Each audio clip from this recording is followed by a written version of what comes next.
خود کہا گیا ہے کہ یہ سب سے ہمارے لیے مشکل شام تھی. یہ اسرائیلی جو میڈیا ہے اس نے رپورٹ کیا ہے، اور بلکہ ان کے جو وزیر ہیں ان کی یہ سٹیٹمنٹ ہے کہ یہ ہمارے لیے جو ہے وہ یہ سیاہ رات تھی، مشکل رات تھی جو ہم نے یہاں پہ گزاری ہے.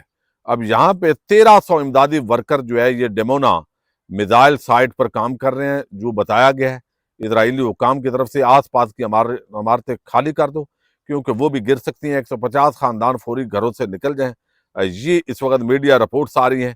اسرائیل کے وزیر اعظم نے اس ملک کے لیے انتہائی مشکل شام اس کو قرار دیا. اسرائیلی وزیر اعظم نے کہ یہ مشکل ترین شام ہے یہ جو ایران کے اٹیکس ہوئے ہیں، اور یہاں پہ اسرائیلی شہر اراد پر میزائل حملے میں 88 افراد زخمی ہونے کے بعد وہاں سے موصول ہونے والے تباہی کی تصاویر BBC نے جاری کی ہیں، مزید تفصیلات شیئر کی ہیں. تو اس سے اندازہ ہوتا ہے کہ یہ بہت بڑا جو ہے وہ اٹیک کیا گیا ہے یہاں پہ ہم دیکھ رہے ہیں ایران کی طرف سے، اور جس کو سرکاری سطح پہ، حالانکہ آپ کو علم ہے کہ میڈیا سینسرشپ ہے، بہت سارے حقائق یا وہاں پہ جو نقصان ہوتا ہے وہ سامنے نہیں آتا، لیکن جو آ رہا ہے اس کو اگر ہم دیکھیں تو اس کو باقاعدہ طور پر تسلیم کیا گیا ہے.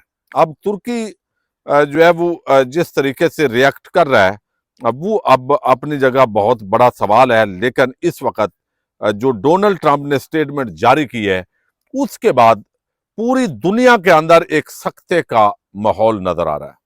چونکہ آپ نے دیکھا نتنز جو ایٹمی پلانٹ ہے وہاں کو نشانہ کل بنایا ایران یعنی امریکہ نے یا اسرائیل نے، دونوں چونکہ جوائنٹلی کام کر رہے ہیں، تو جب نشانہ بنایا گیا تو اس سے ایران کا اتنا بڑا نقصان نہیں ہوا، یعنی جو توقع کی جا رہی تھی، جو دعویٰ کیا جا رہا تھا. اب ایران نے ریئیکٹ کر کے اسرائیل پر جو ہے وہ ان کے عام ایٹمی جو اثاثے ہیں ان کو نشانہ بنایا. اب یہ صورتحال بہت ہی گمبھیر ہو گئی ہے. اب ایسے لگتا ہے کہ ڈونلڈ ٹرمپ جو ہے وہ ہوش کھوتے جا رہے ہیں. وجہ اس کی یہ ہے کہ نیٹو ممالک پہ انہوں نے چڑھائی کی، یورپی ممالک کو پکارا لیکن کوئی بھی مدد کے لیے نہیں آیا.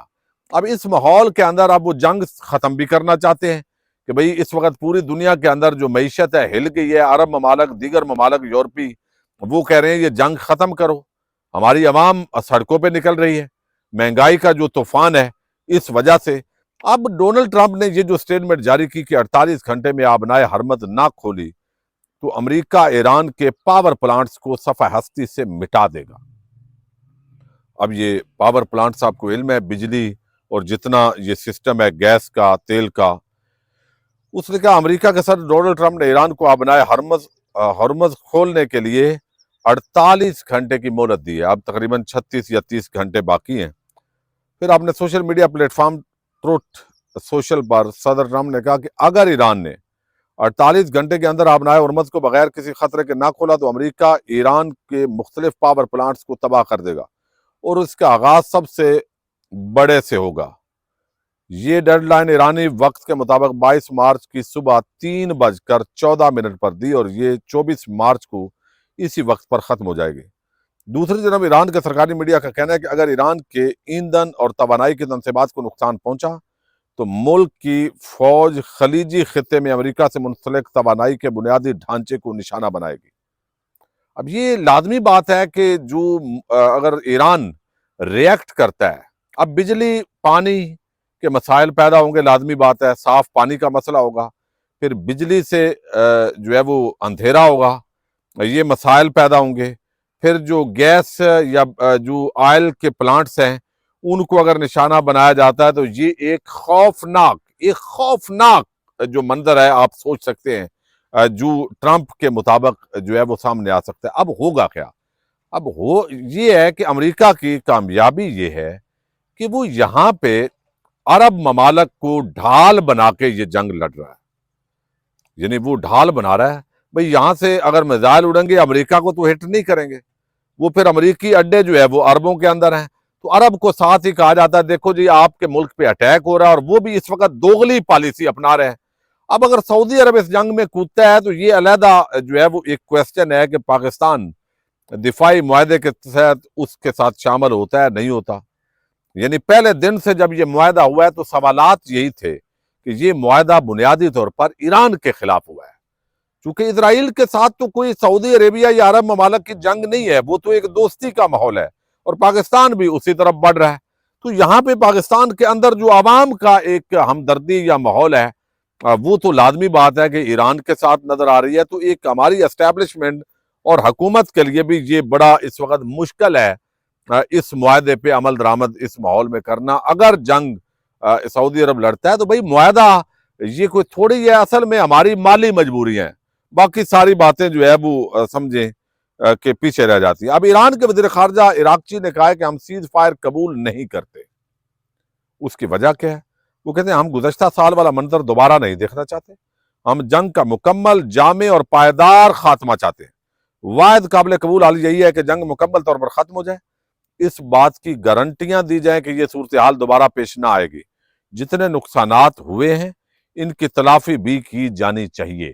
یعنی ایران پہلے دن سے کہہ رہا ہے کہ بھئی ہم جنگ ختم کرنا چاہتے ہیں، لیکن ایسے نہیں اب امریکہ کو جانے دیں گے یا اسرائیل جنگ کے وہ فاتح بن کر جائیں اور دوبارہ 6 مہینے یا 1 سال کے بعد منہ اٹھا کے پھر حملہ کر دیں۔ یعنی یہ تو تماشا ہو گیا، پھر ہم یا لڑیں گے مریں گے، تو پھر تو ہمارے پاس کوئی آپشن ہی نہیں ہے نا۔ تو یہ بات تو اس حد تک ان کی درست دکھائی دیتی ہے۔ اب دیکھیے یہ اتنا بڑا اٹیک ہوا ہے ایران کی طرف سے، جو اب تک کا سب سے زیادہ نقصان ہے جب سے ایران نے اٹیکس شروع کیے ہیں۔ اب اسرائیلی حکام کے حوالے سے بی بی سی نے رپورٹ کیا ہے کہ اسرائیلی حکام کا کہنا ہے کہ اسرائیل شہر آراد میں ایرانی حملے میں زخمی ہونے والے افراد کی تعداد 88 ہوگی، جن میں سے 10 شدید زخمی ہیں۔ اسرائیل کے میگن ڈیوڈ ایڈوم ایمرجنسی سروس نے آراد میں سنیچر کی شام کے میزائل حملے کے بارے میں مزید تفصیلات جاری کی ہیں۔ اس کے مطابق اسپتالوں میں 88 افراد داخل ہیں، جن میں سے 19 کو درمیانے درجے کے جبکہ 55 معمولی زخمی ہیں۔ تو مختلف جو رپورٹس ہیں، کہیں شدید اور کہیں کم، یہ جو ہے اس وقت آ رہی ہیں۔ اب اس ماحول کے اندر آپ اندازہ کر لیں کہ چند گھنٹے باقی ہیں، الٹی گنتی شروع ہو گئی ہے۔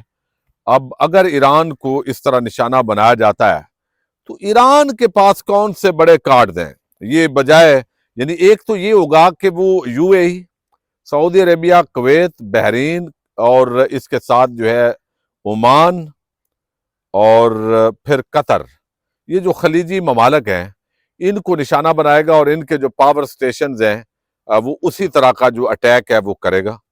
تو اچھا اب آپ اندازہ کر لیں ان مسلم ممالک کا یا ان کی اپروچ کا کہ دونوں طرف مسلمان ممالک کا نقصان ہو رہا ہے۔